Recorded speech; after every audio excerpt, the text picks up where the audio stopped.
Quinto, la segura palabra profética. Parte 5. ¿Cuándo empezó el juicio divino?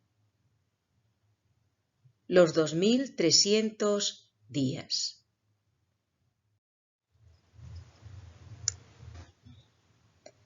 ¿Cuándo empezó el juicio divino?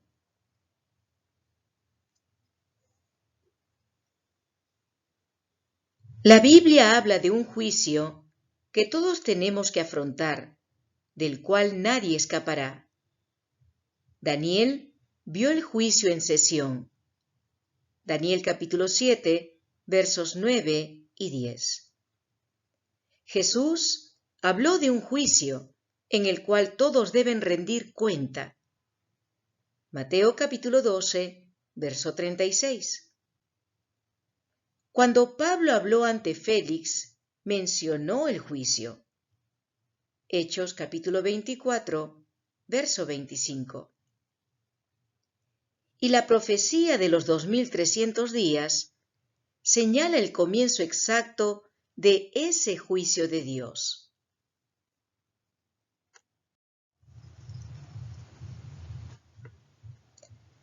¿Qué largo período profético se presenta en Daniel 8?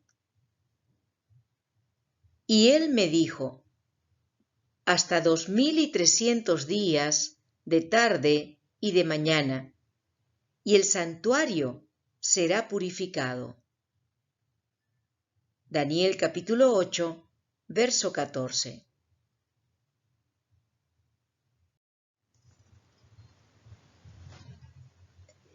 ¿En qué período de la historia de esta tierra podemos esperar que se cumple esta visión? Vino luego cerca de donde yo estaba, y con su venida me asombré, y caí sobre mi rostro. Empero él me dijo, entiende, hijo del hombre, porque al tiempo se cumplirá la visión. Daniel capítulo 8, verso 17.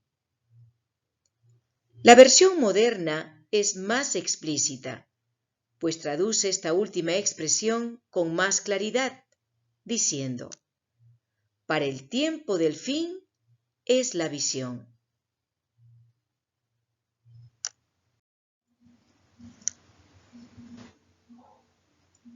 ¿Cuándo empezaron los 2300 días?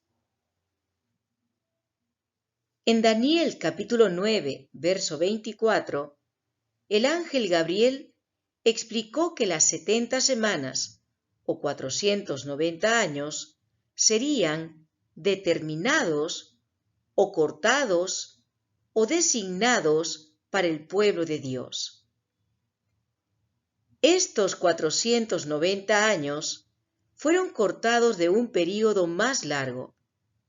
Este período eran los 2300 días o años mencionados en esta visión. Por lo tanto, los 490 años y los 2300 años tienen el mismo comienzo. Es decir, el decreto para restaurar a Jerusalén dado por Artajerjes en octubre del año 457 a.C. marca el comienzo de los 2300 años.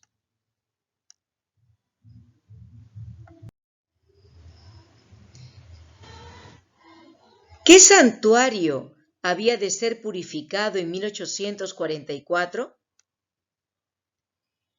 El santuario mencionado en Daniel capítulo 8, verso 14, debe referirse al santuario celestial, por cuanto el santuario terrenal hacía casi 1800 años que ya no existía.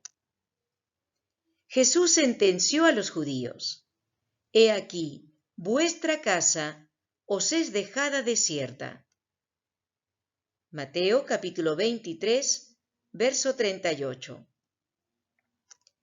Cuando Cristo murió en la cruz, el velo del templo se había roto en forma sobrenatural, y Jerusalén y el templo fueron destruidos por los romanos en el año 70 de nuestra era.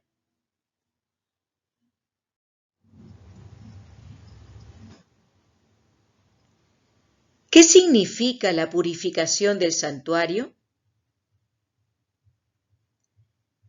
Y esparcirá sobre él de la sangre con su dedo 7 veces, y lo limpiará y lo santificará de las inmundicias de los hijos de Israel.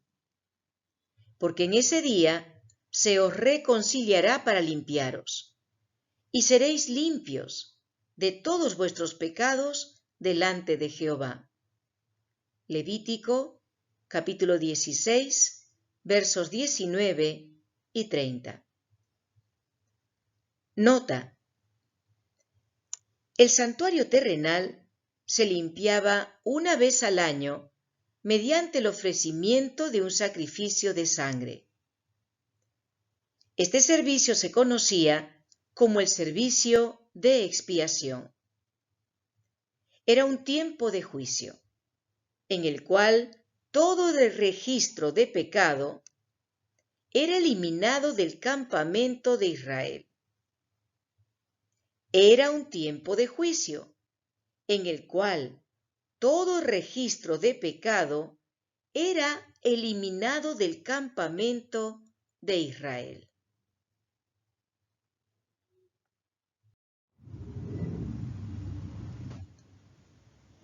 ¿Qué está involucrado en la purificación del santuario celestial?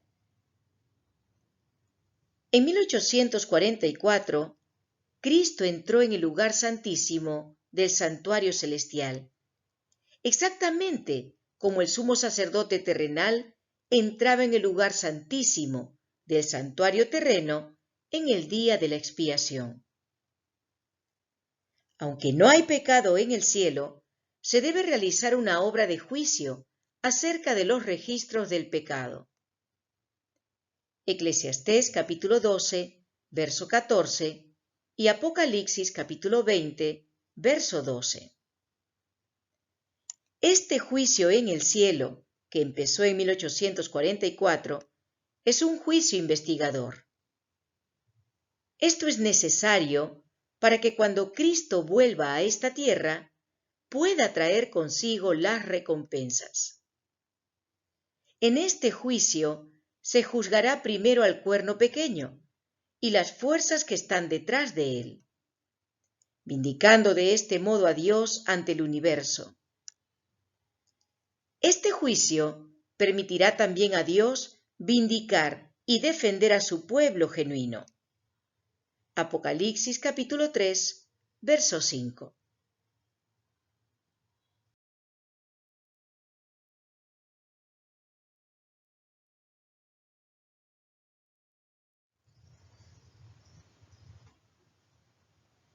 ¿Qué está involucrado en la purificación del santuario celestial?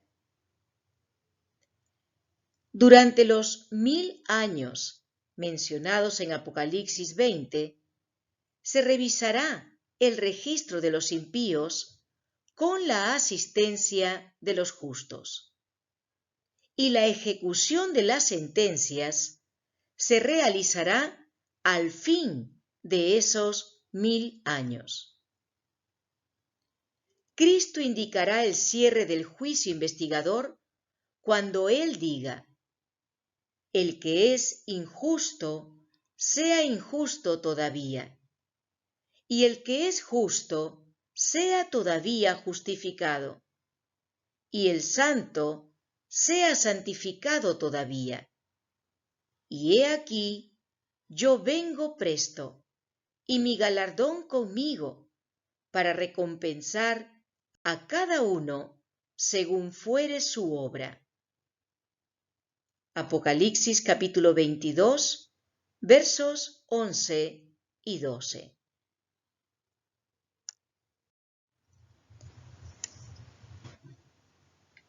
En el juicio investigador, ¿quién será el abogado de los justos? Léase Daniel capítulo 7, versos 9, 10 y 13. Si alguno hubiere pecado, abogado tenemos para con el Padre, a Jesucristo el justo. Primera de Juan capítulo 2, verso 1. Léase también Juan capítulo 5, verso 22 y capítulo 17, verso 2. Nota: el anciano de días mencionado en Daniel 7 es el Padre. Los ángeles son sus ministros. ¡Cuán maravilloso es tener de defensor en el juicio de Dios al que nos creó y nos redimió! Hechos capítulo 17, verso 31.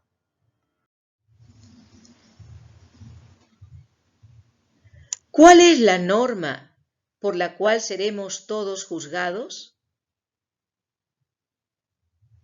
El fin de todo el discurso oído es este: teme a Dios y guarda sus mandamientos, porque esto es el todo del hombre.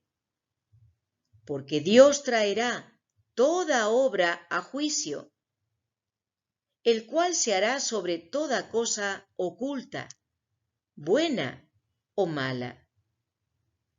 Eclesiastés capítulo 12, versos 13 y 14.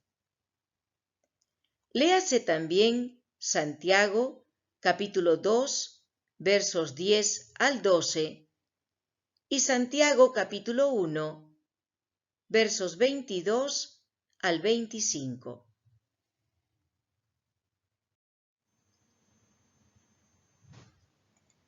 ¿Será justo el juicio? Y de Sión se dirá: este y aquel han nacido en ella, y fortificarála. Jehová contará cuando se inscribieren en los pueblos. Este nació allí. Salmo 87, versos 5 y 6. Y oí una voz que venía del altar y decía: sí, oh Señor, Dios, el Todopoderoso, tus juicios son verdaderos y justos. Apocalipsis capítulo 16, verso 7. Justo eres tú, oh Señor, y rectos tus juicios. Salmos 119, verso 137.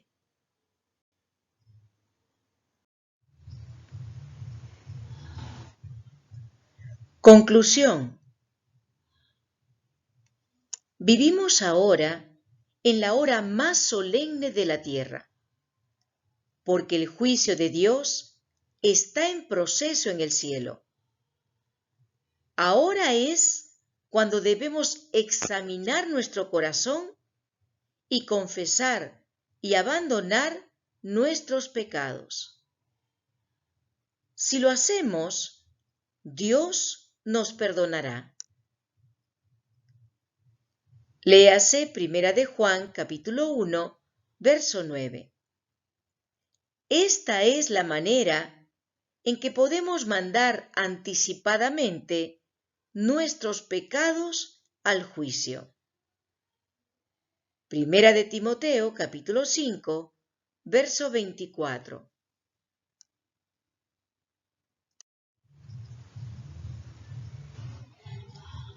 Escudriñad las Escrituras. Escudriñad las Escrituras, porque a vosotros os parece que en ellas tenéis la vida eterna, y ellas son las que dan testimonio de mí. Juan 5:39.